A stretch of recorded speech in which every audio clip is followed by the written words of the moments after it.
여러분, 월드컵이 한창이죠. 이제 결승전만 남겨놓고 있는데요. 벌써 20년 전에 2002년도의 월드컵이 아직도 생생하게 기억에 남아 있죠. 2002년 6월 25일 월드컵이죠. 월드컵 4강. 그때 독일하고 우리하고 만났습니다. 그 경기가 있을 때에 많은 사람들의 관심이 그 붉은 악마 응원팀이 이 카드 섹션을 하는데 뭐라고 쓸까 굉장히 궁금해했습니다. 그 이전에도 여러 번 아주 재치 있는 문구들을 사용을 해서 사람들에게 이렇게 각인이 되어 있는데 4강전에 독일전을 할 때에 그때 뭐라고 쓸까 굉장히 궁금해했어요. 그 전날까지 어떤 글귀가 나올지 비밀에 붙였습니다.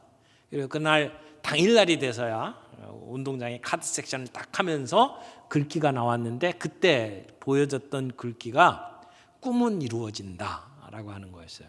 꿈은 이루어진다. 굉장히 시적인 표현이기도 하고 어떻게 보면 그 상황에 가장 걸맞는 표현이 아니었을까. 어떤 사람은 가자, 요코하마로 이런 표현이 나올 거라고 생각을 했었는데. 꿈은 이루어진다라고 하는 표현이었어요. 굉장히 많은 사람들이 기억을 할 거라고 생각을 합니다. 근데 그 꿈은 사실은 우리가 거의 불가능하다고 생각을 했던 것을 꾸었던 우리의 소망이죠. 우리의 마음속에 그렇게 되기를 바라는 간절한 마음을 담아서 꿈이라고 표현을 했습니다. 오늘 우리가 요셉의 이야기를 이렇게 보면서 나누는 꿈은 내가 정말 그렇게 되고 싶어서 꾼 꿈이 아니에요. 요셉이 그 어렸을 때에 내가 사람들을 다스리는 위치에 올라가겠다, 나는 대통령이 될 거야, 이런 꿈을 꾼 게 아닌 거죠. 하나님께서 일방적으로 그에게 보여주신 계시였습니다. 사람의 마음속에 품고 있는 꿈도 이루어진다고 한다면 하나님께서 우리에게 계시하신 그 꿈은 분명히 이루어질 수밖에 없어요.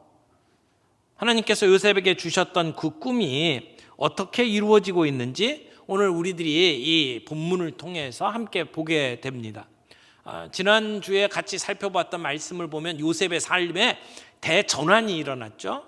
노예로 살아가던 요셉이 이제 애굽의 총리로 부름받았습니다. 그래서 7년의 풍년과 7년의 흉년을 대비하는 일들을 이제 감당하게 됩니다. 그래서 7년 동안의 대풍년을 경험을 하죠. 그때 거둬들였던 곡식 가운데 20%를 다 세금으로 거둬들였어요. 그리고 그 곡식을 쌓아놓았습니다. 41장 49절에 보니까 쌓아둔 곡식이 바다 모래와 같이 심이 많아 세기를 그쳤으니 그 수가 한이 없음이었더라, 이렇게 표현을 하고 있어요. 그만큼 많은 곡식들을 거두고 그렇게 준비를 했습니다. 드디어 7년의 풍년이 끝나고 이제 흉년이 다가왔죠. 근데 이 기근이 애굽에만 온 게 아니고요, 그 지역에 있는 모든 나라에 다 기근이 들었습니다. 그러니까 야곱이 살고 있던 헤브론 땅에도 역시 기근이 들었고 살 길이 막막해진 겁니다. 이런 상황 속에서 오늘 이야기가 진행이 됩니다. 그래서 오늘 이야기를 세 단락으로 나눠서 함께 잠깐 살펴보기를 원합니다. 첫 번째는 형제들이 애굽으로 내려간 이유에 대해서 설명합니다. 1절에서 5절까지의 내용이죠. 야곱이 자기의 가족들과 함께 살고 있는 헤브론 땅에도 기근이 찾아왔습니다. 야곱의 그 식구들이 한 70명 정도 되었던 것으로 보입니다. 근데 아마 첫 해는 버텼을 겁니다. 지금까지 쌓아놓았던 것들을 가지고 버틸 수가 있었을 거예요. 근데 둘째 해가 돼서는 먹을 것이 다 떨어졌습니다. 대책이 없습니다. 가만히 있다가는 굶어 죽을 판입니다. 근데 42장 1절에 보니까 야곱이 자기의 자녀들에게 이렇게 책망을 합니다. 아들들에게 이르되 너희는 어찌하여 서로 바라보고만 있느냐? 누군가가 나서서 책임 있는 행동을 해야 될 그때에 모든 식구들이 다 서로만 바라보고 있었습니다. 집안에 곡식이 다 떨어졌어요. 그런데도 얼굴만 바라보고 있었단 말이죠. 그것을 보면 이 야곱의 가정에는 아직도 뭔가 문제가 있구나라고 하는 것을 우리는 알 수가 있습니다. 형제들끼리 서로 수수방관하고 있는 그러한 상황 속에서 요셉은 애굽 땅에서 그 풍년 기간 동안 흉년을 대비하며 철저하게 준비를 했습니다. 그러니까 요셉의 모습과 나머지 형들의 모습은 너무나 극명하게 대조를 이루고 있는 것을 보게 됩니다. 아버지는 그 자식들에게 애굽에 곡식이 있다고 그러니까 가서 곡식을 사오라고 이야기를 합니다. 그래서 가족들이 내려가죠. 3절 보세요. 요셉의 형 10사람이 애굽에서 곡식을 사려고 내려갔으나 10명이 내려갔어요. 지금 야곱의 아들들은 11명이 있습니다. 요셉을 빼고. 요셉은 죽었다고 생각을 하죠. 그런데 그 11명 자식들 가운데 마지막 막내 베냐민은 남겨두고 그리고 나머지 10명이 곡식을 구하기 위해서 애굽으로 길을 떠납니다. 왜 야곱은 베냐민을 형들과 함께 보내지 않았을까요? 자기의 가장 사랑하는 아내 라헬의 자식이 둘이었죠. 요셉과 베냐민. 그런데 요셉은 죽었다고 생각을 해요. 하나밖에 없는 베냐민은 보내지를 않았어요. 자식들 가운데 베냐민을 특별히 사랑하고 있는 각별한 사랑을 지금 베풀고 있는 야곱의 모습을 우리들이 보게 되죠. 아마 요셉을 잃어버렸던 상처가 너무나 커서 베냐민도 잃어버릴까 걱정하지 않았을까 생각할 수 있겠죠. 동시에 이야기를 가만히 보면 어쩌면 요셉이 사라진 것이 나머지 형제들에게 어떤 문제가 있어서 그런 것이 아닌가라고 하는 의심이 야곱에게는 좀 남아있지 않았나 하는 생각이 들어요. 그래서 마지막 남은 이 베냐민마저도 그런 위험에 처하도록 만드는 것이 마음에 꺼려서 그래서 형들과 함께 애굽으로 보내지를 않았다라고 말할 수가 있습니다. 그래서 10명의 형제들이 이제 애굽으로 가죠. 그리고 요셉을 만납니다. 두 번째 우리가 보게 되는 것이 6절부터 17절까지 나오는 내용의 요셉의 꿈이 이루어지는 순간을 보게 됩니다. 형들이 곡식을 사러 애굽에 갔어요. 요셉은 곡식을 팔고 있죠. 때마침 요셉의 형들이 요셉을 만납니다. 요셉과 그 형들의 숙명적인 만남. 오늘 그 모습을 보여주죠. 자기를 팔아먹은 형들을 만났어요. 그 형들을 봤을 때 요셉의 마음이 어땠을까요? 여러분은 만약 형들이 나를 팔아서 내가 다른 나라의 노예로 종으로 팔려가고 거기서 처절한 시간들을 보냈다. 근데 그 형들을 봤다. 그러면 여러분의 마음이 어떨 것 같아요? 요셉은 형들을 단번에 알아봤습니다. 형들이 변한 게 없었던 것 같아요. 그런데 형들은 요셉을 알아보질 못했죠. 왜요? 20년 전의 모습만 기억하잖아요.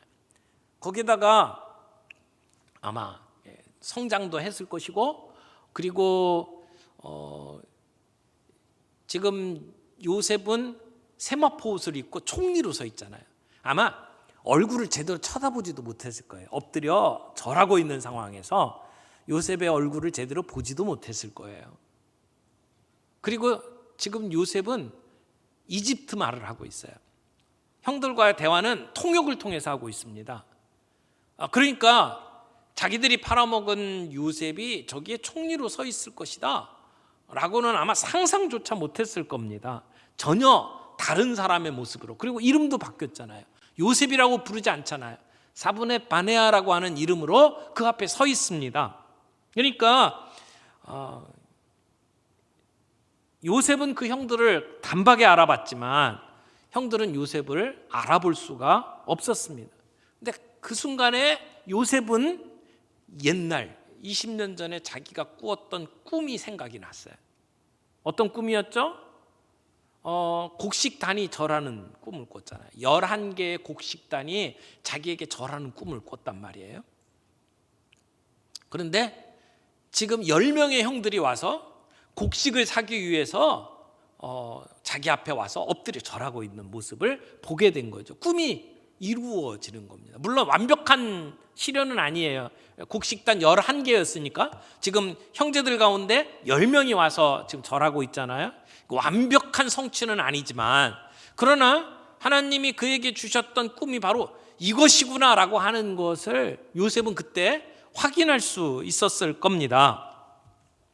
그때 요셉이 어떤 행동을 취하면 좋았을까요?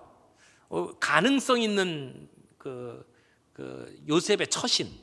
만약 요셉이 그때까지도 아직 형들을 용서하지 못했다, 정말 미움으로 그 마음속에 가득 차 있다, 그러면 둘 중에 하나예요.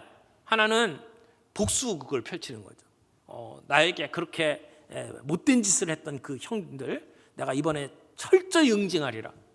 그래서 여봐라, 저놈들을 다 가둬라, 그리고 주리를 틀어라, 이렇게 말할 수 있겠죠. 그래서 자기를 팔아넘겼던 그 형들에 대해서 철저하게 응징할 수 있을 겁니다. 아니면 속으로는 형들이 너무 미운데, 근데 겉으로는 친절히 대하는 모습을 보여줄 수도 있잖아요. 우리나라 영화 중에 친절한 금자씨 뭐 이런 영화 있잖아요. 속으로는 그 미움과 복수로 가득 차 있는데 겉으로는 아주 친절하게 대하고, 어느 날 순간이 되면 정말 이렇게 어떤 그 사람을 괴롭힐 수 있는 정말 어떤 절묘한 순간이 되면 정체를 드러내고 그리고 응징하는 그런 방법이 있었을 거예요. 요셉은 충분히 그럴 수 있습니다. 평생의 한이잖아요. 그런데 요셉은 이미 마음속에 형들을 용서했어요. 우리가 이미 아들을 낳고 므낫세라고 이름을 줬을 때 잊어버렸다라고 이야기를 하잖아요. 근데 과거 아버지의 집에서 있었던 일을 나는 잊었다라고 표현을 하는 것을 보면 요셉의 마음은 이미 정리가 됐습니다. 형들에 대한 미움이 없어요. 그리고 내가 여기에 이렇게 설 수 있는 것은 하나님께서 이런 일들을 통해서 나를 애굽에 먼저 보냈다라고 하는 분명한 확신을 가지고 있었던 것으로 보입니다. 그러면 요셉이 취할 수 있는 방법이 또 2가지가 있을 거라고 봐요. 반갑게 형들 제가 요셉입니다 라고 자기의 정체를 드러내면서 얘기할 수 있잖아요. 이미 마음속에 정리가 됐으니까 형들 앞에 자기의 정체를 드러내면서 살갑게 맞이할 수가 있어요. 그런데 요셉은 지금 오늘 이야기를 보게 되면 자기의 정체를 숨깁니다. 자기를 드러내지 않아요. 그리고 본문에 보니까 엄하게 얘기합니다. 너희들 정탐꾼이지, 이렇게 이야기를 한단 말이에요. 추상 같은 이야기를 해요. 여러분, 정탐꾼이라고 하면 예전에 이제 상인들, 캐러반을 끌고 다니는 상인들이 그런 정탐꾼 노릇을 종종 했습니다. 사람들에게 돈을 주고 포섭을 해서 너 가서 거기 이렇게 보고 우리에게 정보를 달라. 그렇게 해서 정탐꾼으로 들어가는 사람들이 꽤 있었던 것 같아요. 근데 그렇게 정탐을 하다가 발각이 되면 이건 신문이고 뭐고 없어요. 그냥 처형시킬 수 있습니다. 그런데 지금 이 총리가 형들을 보면서 정탐꾼이지라고 이야기하는 건 목숨이 간당간당한 상황입니다. 죽여도 되는 상황이란 말이죠. 그런데 여러분, 왜 요셉은 자기의 정체를 숨기고 형들을 향해서 정탐꾼이라고 누명을 씌우면서 지금 연극을 하고 있을까요? 왜 그럴까요? 형들에 대한 그 미움과 복수하고 싶은 마음 때문에 그들을 괴롭히기 위해서 요셉이 그렇게 하는 것은 분명히 아닐 거예요. 이미 마음속에 정리가 됐잖아요. 그런데 요셉은 왜 이런 행동을 취하고 있을까요? 요셉은 형들이 자기의 잘못을 진정으로 뉘우치고 그리고 자기와의 관계가 제대로 회복되기를 원했던 것 같습니다. 토니 에반스라고 하는 목사님이 이런 책을 썼어요. 하나님은 왜 우리를 어려운 길로 돌아가게 하시는가? 이런 제목의 책이 있는데, 제가 그 책을 읽다가 용서에 대해서 두 가지로 정리하는 것을 봤어요. 토니 에반스 목사님이 용서에는 두 가지가 있다 이렇게 얘기를 해요. 하나는 일방적인 용서가 있고 또 하나는 주고받는 용서가 있다 이렇게 정리를 하더라고요. 일방적인 용서가 뭐냐면 가해자가 용서해달라고 요구하지도 않는데 내가 용서하는 거야. 가해자가 어떤 행동을 취하지 않았는데 회개하거나 반성하는 어떤 행동을 취하지 않았는데도 불구하고 내가 일방적으로 용서해 주는 것이 이 일방적인 용서라고 표현을 하고 있어요. 왜 용서를 원하지도 않고 용서받을 자격도 없는 사람을 왜 용서하냐? 때로는 그럴 필요가 있죠. 예를 들어서 가해자가 자기가 뭘 잘못했는지도 모르고 있을 때, 또는 그 사람이 세상을 떠났어요. 그러면 내가 용서받을 대상이 없어져 버리는 거죠. 그럴 때는 우리들이 일방적인 용서를 할 수 있다고 생각을 합니다. 이럴 일방적인 용서를 하는 이유가 뭐냐면 내가 살기 위해서예요. 내가 용서 안 하고 내가 거기에 매여 있으면 내가 감옥에 갇혀 있는 것과 마찬가지예요. 며칠 전에 제가 차를 타러 딱 나왔는데 누군가가 제 차 옆구리를 콱 박아놨어요. 아마 이렇게 차 문을 열면서 너무 세게 열었던 것 같아요. 쿡 박혀 있더라고요. 근데 누가 했는지가 안 보이는 거예요. 그 정도 했으면 저는 포스트잇 갖다가 이렇게 미안합니다, 뭐 이렇게 연락 주세요 이러고 갔을 것 같은데 아무것도 없는 거예요. 순간 열이 뻗치더라고요. 내가 이놈이 누군지 찾아야겠다 이런 생각이 들 정도예요. 근데요, 우리가 그런 피해를 당했을 때에 이놈 내가 찾아내리라, 사실 찾기는 쉽지 않죠. 그런데도 속을 끓이면서 내가 시간을 투자하고 뭐 이러면 어떻게 보면 나만 망가지거든요. 여러분, 내가 살기 위해서는 때로는 내가 용서하고 잊어주는 것이 그게 현명한 방법이에요. 그래야 내 고통이 줄어듭니다. 그래야 내가 살 수 있거든요. 근데 여러분, 내가 용서하기로 마음 먹었다고 내 고통이 다 사라지는 건 아니거든요. 남아 있어요. 그렇지만 줄어듭니다.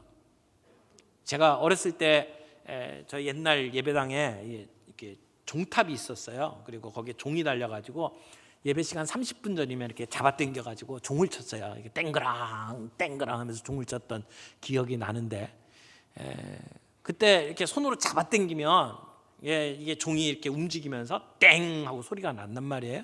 잡아당기고 놨다가 잡아당기고 놨다 이러는데, 근데 어느 순간 내가 손을 놔도 종은 계속 울립니다. 어느 정도 시간이 걸릴 뿐이죠. 종이 울려요. 근데 소리가 점점 약해져요. 그러다가 없어지죠. 우리가 일방적으로 용서하기로 했다고 해서 그 모든 고통이 사라지는 것은 아니지만, 그러나 내가 살기 위해서 우리는 일방적으로 용서를 해야 될 때가 있어요. 그런데 오늘 이 본문에 나오는 이 요셉의 모습은 그런 일방적인 용서가 아니에요. 물론 형들을 만나지 못할 때는 일방적인 용서가 이루어졌을 거예요. 잊어버리면 되니까. 그 인간들 얼굴 안 보면 되니까. 근데 지금은 얼굴을 마주치고 이제는 같이 살아야 되잖아요. 그런 가운데에서 일방적인 용서로 끝날 수가 없는 거예요. 거기에는 주고받는 용서가 필요한 거죠. 근데 그 용서를 위해서 지금 요셉이 하고 있는 모습을 좀 생각을 해볼 필요가 있다라는 거예요. 요셉은 분명히 복수하기로 결정하지 아니하고 용서하기로 결정을 했어요. 그럼에도 불구하고 요셉은 자기의 정체를 숨깁니다. 그리고 형들을 압박합니다. 정탐꾼이라고 모함을 하고 그를 몰아붙여서 그들을 감옥에 집어넣습니다. 형들은 정탐꾼이 아니라고 해명을 하죠. 곡물을 사러 왔다고 이야기를 합니다. 11절에 보니까 우리는 곡물을 사러 왔는데 다 한 사람의 아들입니다. 10명이 다 형제라는 거예요. 이게 정탐꾼이 아니라고 하는 증거가 될 수가 있나요? 그러니까 이런 얘기예요. 어떤 아버지가 미련하게 자기의 아들 10명을 다 정탐꾼으로 내보내는 아버지가 어디 있겠습니까? 그런 얘기죠. 그러니까 우리가 다 한 형제입니다. 그러니까 정탐꾼 아닙니다. 이런 얘기를 하는 거죠. 그런데 거기에 덧붙여서 하라고 하는 얘기도 아닌데 이야기를 합니다. 13절 보세요. 그들이 이르되 당신의 종 우리들은 12형제로서 가나안 땅 한 사람의 아들들이라. 막내 아들은 오늘 아버지와 함께 있고 또 하나는 없어졌나이다. 여기 요셉 앞에 우리가 모두 한 형제입니다. 12형제입니다. 이렇게 얘기를 해요. 거기에는 지금 앞에 서 있는 요셉도 포함이 되어 있는 거죠. 그런데 그 중에 하나는 아버지와 함께 있고 하나는 없어졌나이다. 이렇게 얘기를 해요. 그 하나가 아버지와 함께 있는 것, 그리고 여기 하나는 없어졌다라고 하는 이야기를 보면 일단 우리가 다 모두 한 아버지의 아들입니다라고 하는 건 진실이에요. 그렇죠? 근데 하나는 없어졌나이다 하는 것은 진실한 고백은 아니에요. 그들이 팔아 넘겼다고 얘기를 해야지 진실이죠. 근데 없어졌나이다 라고 이야기를 하는 거죠. 그 진상을 요셉은 알고 있잖아요. 그러니까 지금 이 형들의 말에 진실성이 결여되어 있다라고 하는 것을 요셉은 분명히 알 수 있었을 거예요. 그렇다면 아버지와 함께 베냐민이 있다라고 하는 것도 믿을 수 있는 내용은 아닐 수 있어요.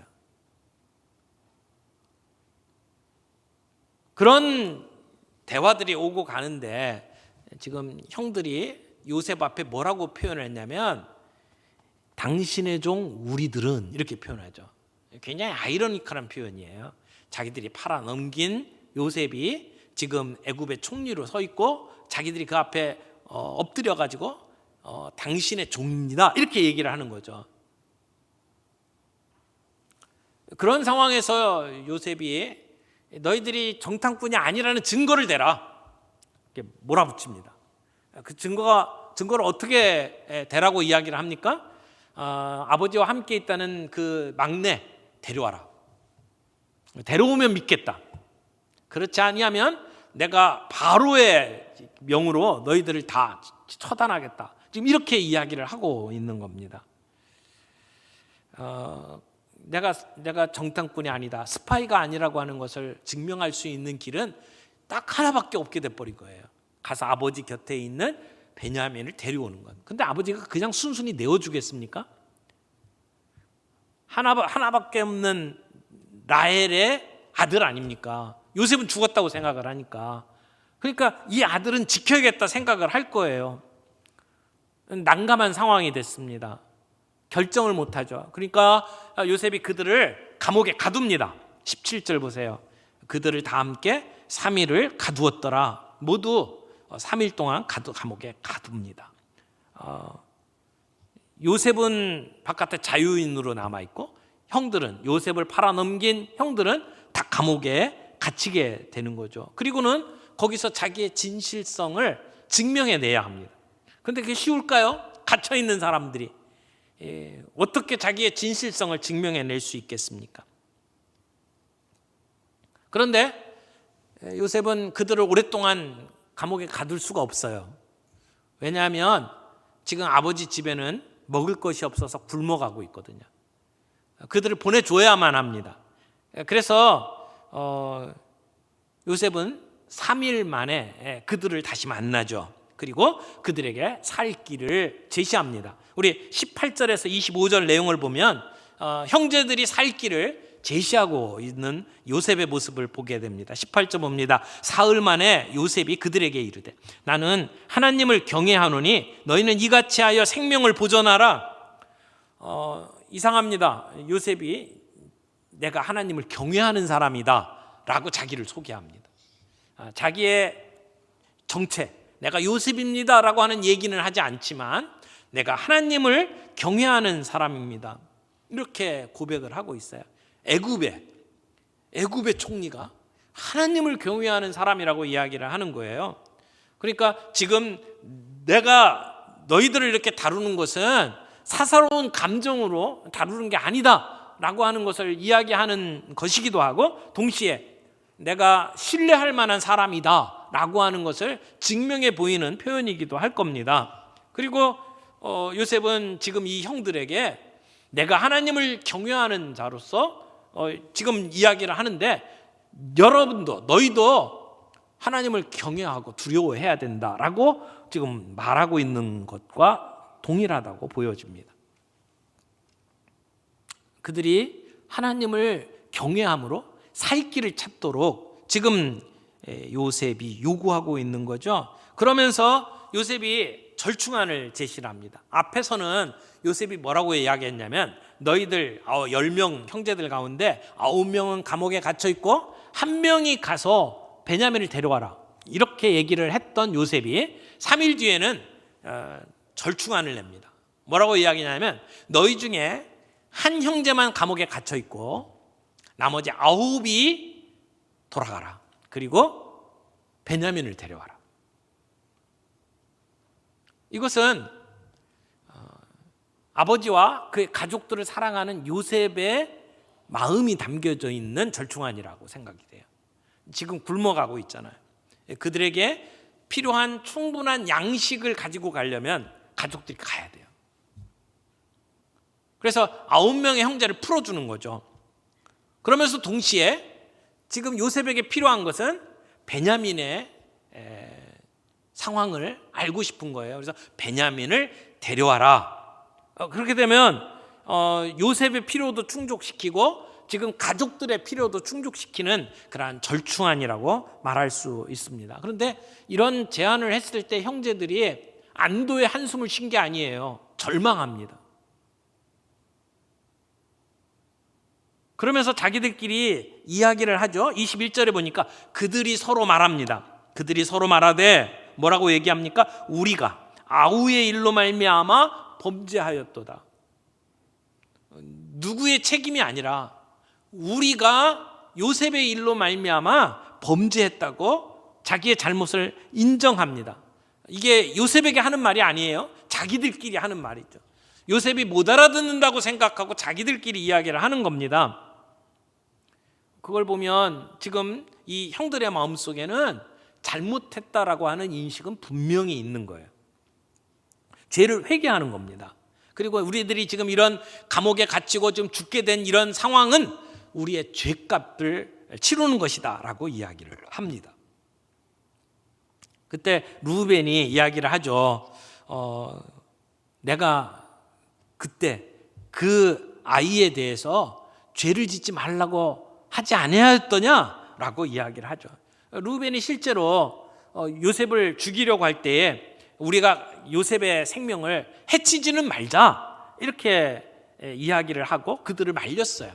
그리고 대신 구덩이에 집어넣도록 만들고, 그리고 시간이 되면 루벤은 요셉을 건져서 구출해서 아버지께 데려갈 생각을 했거든요. 근데 자기가 잠깐 자리를 비운 사이에 형제들이 요셉을 팔아 넘긴 거죠. 아마 요셉은 그들의 이야기를 들으면서 진상을 알았을 겁니다. 루벤은 막았는데 나머지 형제들이 자기를 팔아먹었다는 사실을 아마 알게 되었을 거예요. 그리고 그들이 그 일로 말미암아 얼마나 고통 속에 살아왔는지를 보았을 거예요. 여러분, 죄를 지은 사람은 발 뻗고 잘 수가 없잖아요.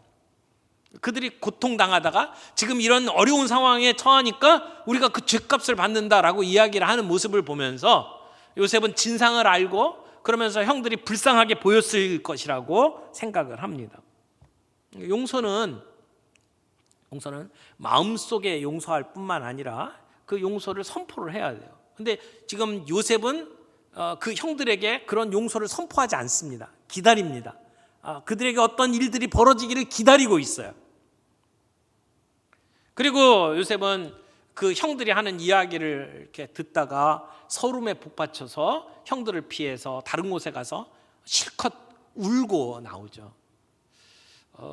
여러분, 아무리 용서를 했어도 우리들의 감정을 정리하는 데는 시간이 필요해요. 예수 믿는다고 해서 사랑하는 사람이 세상을 떠나고 그리고 어려운 일들을 당하고 또 이별을 하는 순간들을 만났을 때에 그 감정을 추스리는 데에는 시간이 필요하잖아요. 그걸 믿는 사람은 왜 그래? 그렇게 말할 수가 없어요. 울 때는 울 수 있도록 둬야 돼요. 그렇죠? 지금 요셉이 애굽의 총리로 그 자리에 서 있지만 그의 감정을 추스릴 수 있는 시간들이 필요했죠. 그리고 다시 요셉이 나와서 그 형들에게 곡식을 주고 그들을 돌려보내는 장면이 오늘의 이야기입니다.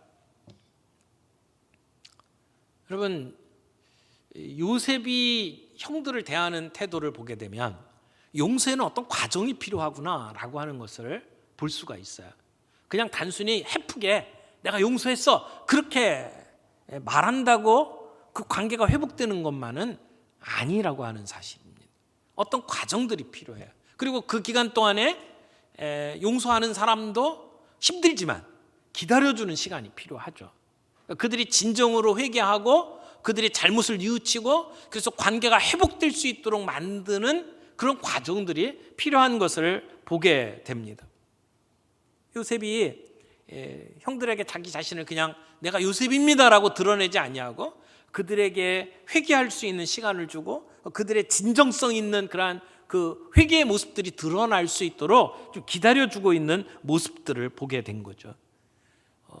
저는 이 요셉의 모습을 보면서 나에게 해코지하고 나를 괴롭혔던 사람들을 향한 그리스도인의 삶의 태도가 무엇이어야 되는지를 좀 생각해 보게 되었습니다. 자기가 복수하겠다고 달려들지 아니하고 내 마음속에 가지고 있는 블랙리스트들을 하나님께 내려놓는 그런 요셉의 모습. 여러분, 우리가 정말 하나님이 원하시는 형통한 삶을 살기를 원합니까? 내가 복수하려고 하면 안 된다는 거예요. 그 복수는 하나님께 내놓을 필요가 있어요. 그렇다고 해프게 모든 사람들에게 내가 용서한다 그렇게 얘기할 수 있는 것도 아니라고 하는 것을 보게 되죠. 이 용서에는 지혜가 필요합니다. 이번 코로나 기간 동안에 참 존경하는 분이 세상을 떠났어요. 그 남아공에 투투 주교라는 분이 계시는데 그분이 거의 1년 전에 세상을 떠나셨거든요. 그분은 정말 위대한 분이라고 저는 생각을 해요. 여러분, 아프리카의 남아공은 백인들의 숫자가 그렇게 많지 않습니다. 백인들의 그 숫자가 16% 정도 된대요. 나머지는 다 흑인들인데, 근데 백인들이 다 정권을 쥐고 있었거든요. 백인들이 얼마나 흑인들을 그 인종차별하면서 그들을 무참히 학살을 했는지 그들의 손에 죽어간 그 흑인들의 숫자가 350만 명이에요. 그러니까 유태인들이 나치에 의해서 희생됐던 사람들이 600만이라고 이야기를 하는데, 근데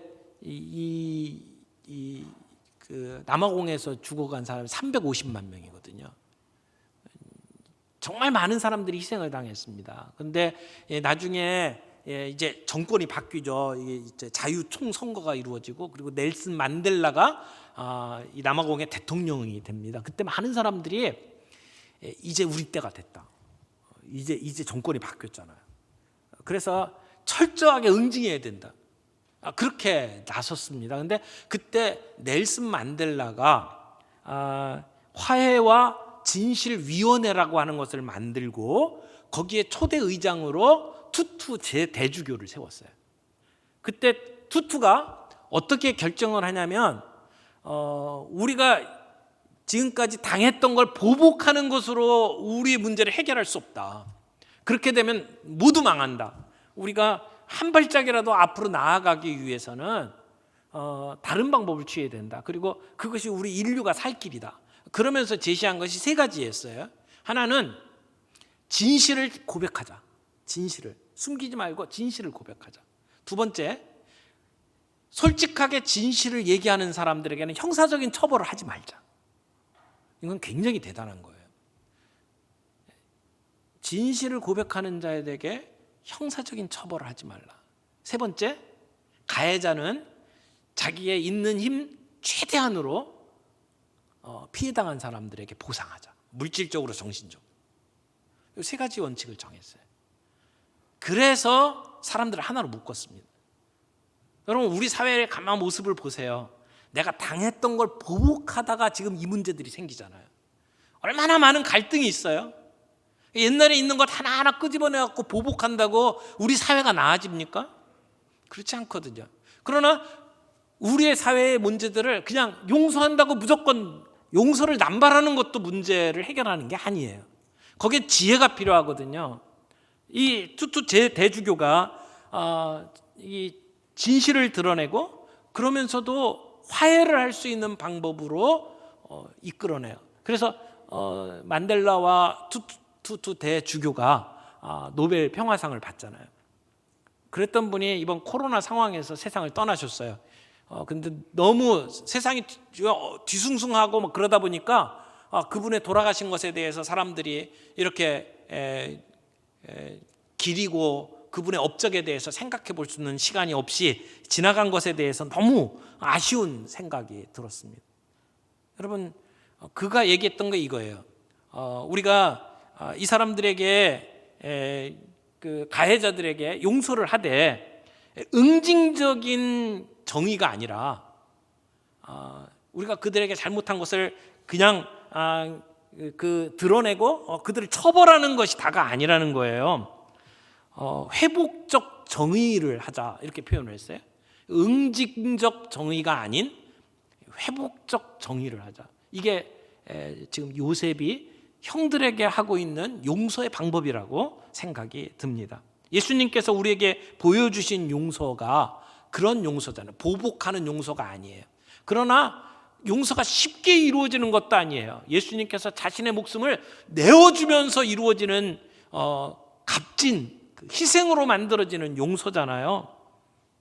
그것이 주님이 이루었던 용서였고 오늘 그리스도인으로 살아가는 우리가 해야 될 용서의 모습이라고 말할 수 있어요. 응징적 정의가 아니라 회복적인 정의를 하는 것. 그것이 하나님 나라의 방법이고 오늘 우리를 통해서 하나님께서 이루어 가실 하나님 나라의 모습이 이런 모습이라고 믿습니다. 오늘 요셉의 삶을 돌이켜보면서 우리들 안에도 정말 용서하는 일들, 자기를 팔아넘긴 그 형들에 대한 그 용서가 쉽지 않지만 용서하면서도 그냥 용서를 남발하는 것이 아니라 그들의 삶에 분명한 회개가 이루어지고 그래서 진실한 화해를 원하는 요셉의 그런 용서의 모습들을 살펴보면서 응징적인 정의가 아니라 회복적 정의를 구현하는 하나님 나라의 모습들이 저와 여러분들을 통해서 또 구현될 수 있기를 바랍니다.